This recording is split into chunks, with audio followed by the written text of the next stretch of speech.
Alright, all Pro Football 2K8. I want to do a real quick video here on player interactions. And just to reiterate, those of you that haven't seen my other videos in this game, obviously you make players with attribute skill sets and you expect them to replicate that on the field in the game and make plays for you. In this case, we've got Anthony Gonzalez, who has a footwork attribute, and I can expect that he will be very good at understanding and knowing where his feet are and getting them down in bounds, whether it's a sideline catch or in the end zone, as you'll see in this example. Now, this really is the standard in this game when it comes down to interactions between a quarterback, wide receiver, and a defensive back. Obviously, I feel like this is a very realistic outcome to this play.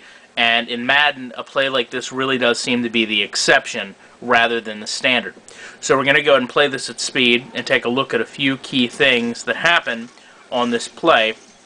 As you can see there, it results in a touchdown. Now, the first thing you want to look at is when the defensive back reacts to the route as I run it. You can see I come off the line and make a cut. The defensive back is still backpedaling. He doesn't make his adjustment on the route until I've made about 2 steps. Again, he doesn't know my route better than I do. He reacts to my route after I've made my cut. And as I continue to run up the field, you can see both players turn their heads right here and locate the ball. And he, the defensive back, is never in a good position. He's never on the inside of me on this play to make a play on the ball. He doesn't blindly leap up. He doesn't jump up. The game doesn't impede my player from jumping.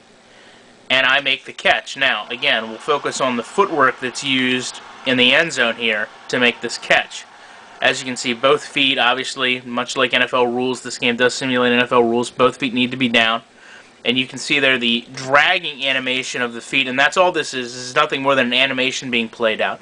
The dragging animation used in my feet after the ball is caught, and then falling out of bounds after the catch is made. Now, the other important thing here is when does my quarterback throw the ball? And where is the wide receiver, more importantly, when the quarterback throws it? So as we play this, you'll see that the ball is thrown right at this instant.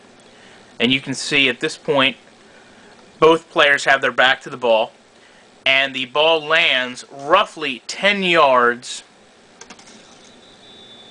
after the wide receiver makes the cut. So, very good, accurate pass. And again, a pass that's thrown in an area that only, if you zoom up here, the wide receiver has a shot at it.